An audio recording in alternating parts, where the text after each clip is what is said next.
Hey everyone, it's Mike Bond with Smart with Debt, and today we're going to go through how banks play this little game, how they slowly take your money, a little Pac-Man game of paying you little and charging you a lot, and how you actually close that gap. How do we bring this gap in so it works for you and the bank, and not just the bank? We're going to go over having a nest egg and what a nest egg will cost you if you have a high cost debt. We always talk about in Smart with Debt some other things, like repositioning your debt, putting in a better position. But there's also something out there, and this hits really close to home too, because I have someone in my family who goes through this same psychological battle of having a nest egg in their bank, and in the same bank, having some high cost credit cards. And what that costs them every year. And when, 3, 4, 5 years down the line, they're going like, what happened? How did I get in this situation where I still have this debt, but I have no savings? And that's where the banks play this game, that you just need to understand how they play it so you could win at it. We want to close this gap of what they're giving you and what they're charging you so you keep more money in your life. So to make this real, let's look at a situation, an example, and say our client named Bob has $10,000 in debt with the bank, and he's paying 20% on these high interest rate cards. And he also has some money in the bank. In one of his accounts, he has also $10,000, and they're paying him 5%. So we want to show you exactly how the bank wins this game, this gap game of paying you 5%, charging you, 20% in this case. But it really works too, even if this is, what they're really paying you 1 or 2%, and you have personal loan at 10 or 12%.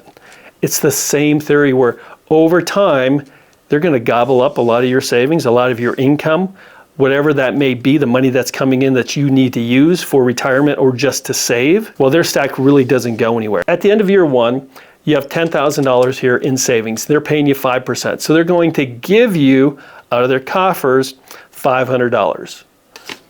And these cups actually represent $250 each, so they're giving you 2 cups for $500. But they want you to pay this interest on this credit cards.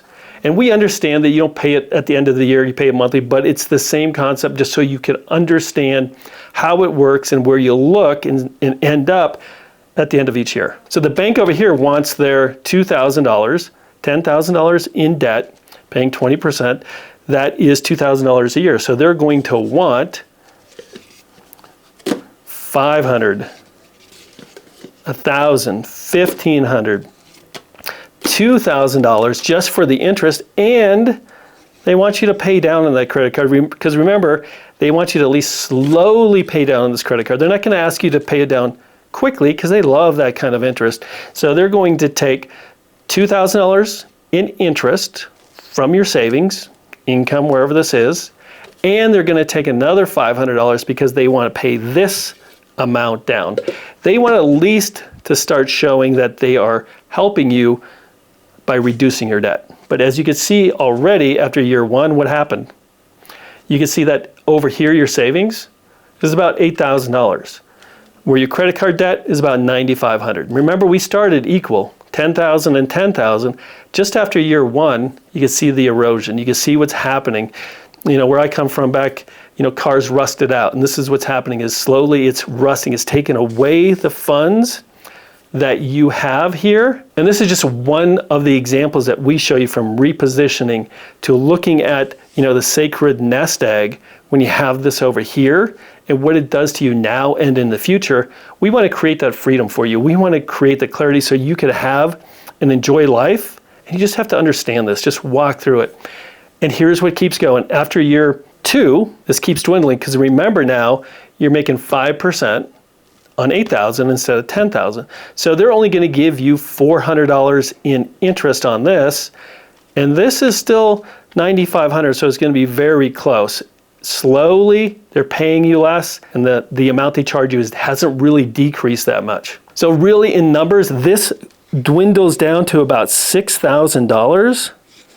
So there it goes. Disappeared off to the bank. And this, once again, goes down about $500. What you're seeing is a disappearing act of your savings and your debt staying there. And And as you keep going through this year 3, year 4, you get to the point of where this is almost all gone, and this is still here. So let's run through and look at the numbers. After year 3, you have about $4,000 here. And you still owe the bank $8,500. We could see what's happening here. And at this point, you start to go like, I really may have messed up because my savings is dwindling. My debt is still here. Now, after year 5, what happens? This is pretty much gone. Your savings, the amount that you've put in here has vanished, where this is down to about $7,500. So what does this represent? What does this mean? You still owe them every year. Every year you're still paying on this. And that $7,500, you're going to be out the door about $1,800 to $1,900, but your savings has vanished. It is gone. You know, this hits real close to home because I have someone in my house who does the same thing. She has money at a bank, the same bank, she has a credit card. It's a couple grand, but a couple grand where you're making, 1% and you're paying out 24%. What I try to show her and tell her is like every year you're losing $480. If you just took that savings at the beginning, paid off your credit card debt, and then get back into debt, guess what happens? You could, in 2 years, have your savings back up and no debt. Because every year in her picture, $480 is just going to the bank. That's what she's netting out, about $480 lost to the bank on a couple grand. You take that for 5 or 10 grand, and you can see how this slowly eats away at all your savings, and it really puts you in a situation like, what do you do if something comes up? What happens here? You have all this debt, you don't have any of the savings, you really don't have enough if $3,000 or $4,000 came up. Put yourself in a hole where at the beginning, if you would have just taken your savings, paid off your debt, you wouldn't have that 15% every year eating away at your lifestyle, at your money, whatever it is. And I know what a lot of people would say, but I don't use my savings to pay off my debt. You're using something. You're using your income. You may be using your retirement income. I understand the nest egg is important to you, but financially, if you want to feel secure, gain that freedom, get into clarity, you need to start feeling that you could take your nest egg and wipe out your high cost debt.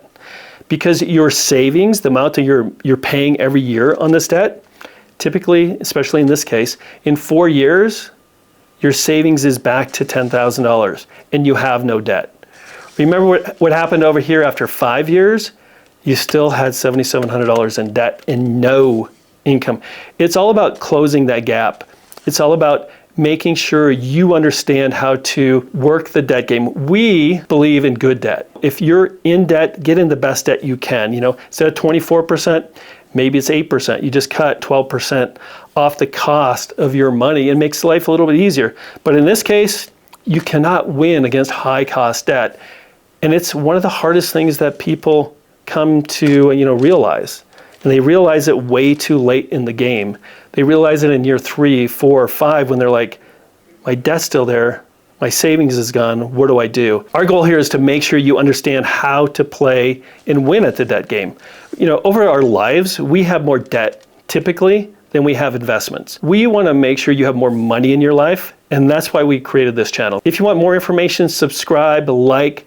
We are here to teach you not only about nest eggs, but repositioning the right way, not doing the cash out refinances, doing the home equity loans. Our whole goal is to put more money in your life and keep it from the banks.